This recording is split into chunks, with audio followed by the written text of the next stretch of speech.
गजा में इसराइली जारहियत पर तुर्क सदर रजब तैयब एर्दोवान गुस्से में आ गए। तुर्क सदर रजब तैयब एर्दोवान ने इसराइली वज़ीर आज़म नेतन्याहू को दो टोक अल्फाज में वाज़ेह पैगाम दे दिया कि गजा में नस्लकुशी में हिस्सा लेने वालों से खून के हर कतरे का हिसाब लिया जाएगा।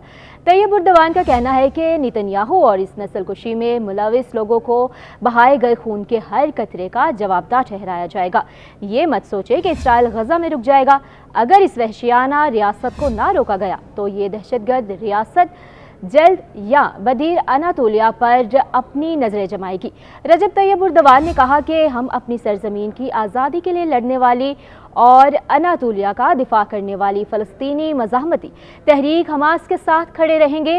इसराइली फरीक के काले प्रोपेगेंडे पर रद्द-ए-अमल का मुज़ाहरा करते हुए एर्दोवान ने कहा है कि हकीकत यह है कि सेहूनी कातिल और इनके प्यादों की हम पर तनकीद कोई खौफ या शर्मिंदगी की बात नहीं, बल्कि ये एक अज़ाज़ी तमगा है जिसे हम अपने सीने पर फ़ख्र से सजाएंगे।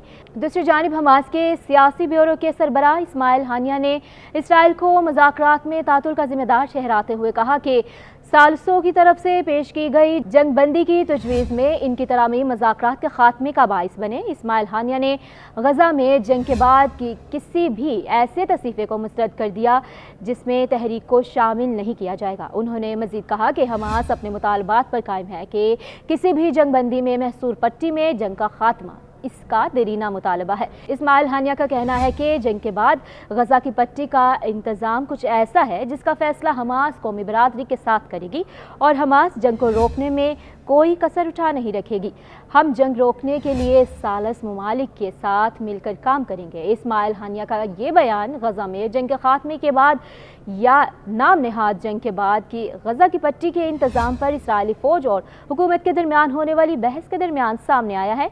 इस्माइल हानिया ने कहा कि अमेरिका मुसलसल हमास पर जंगबंदी में मुज़ाकरात नाकाम बनाने का इल्ज़ाम लगाता आ रहा है, जो कि इसराइली बर्बरियत में इसका साथ देने का खुला सबूत है। उधर इसराइली वज़ीर आज़म बिन्यामीन नेतन्याहू ने रफ़ा में फ़ौजी कार्रवाई पर अमेरिका के साथ तनाव को तस्लीम किया और कहा कि ये ऑपरेशन इसराइली सलामती के तहफ़्फ़ुज़ के लिए ज़रूरी है। नेतन्याहू का कहना था कि उम्मीद है कि हम अमेरिका से इत्तफ़ाक़ कर सकते हैं, हम इनसे बातचीत करते हैं, लेकिन आखिर में हम वही करते हैं जो हमें अपनी कौम की जानों के तहफ़्फ़ुज़ के लिए करना है। नेतन्याहू का कहना था कि इसराइल का मकसद हमास की बाकी 4 बटालियन को तबाह करना है। दूसरी जानिब यूरोपीय यूनियन ने इसराइल से रफ़ा पर ज़मीनी हमले फौरी तौर पर बंद करने का मुतालबा किया।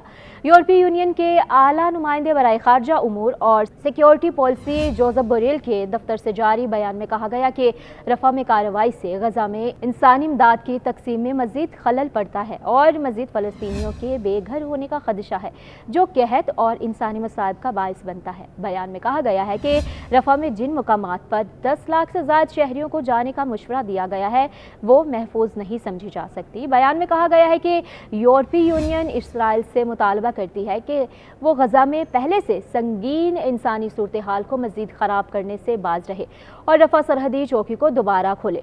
इसराइल की जानिब से रफ़ा में अपनी फ़ौजी कार्रवाई जारी रखने से लामहाला इसराइल के साथ यूरोपीय यूनियन के ताल्लुकात पर शदीद दबाव पड़ेगा।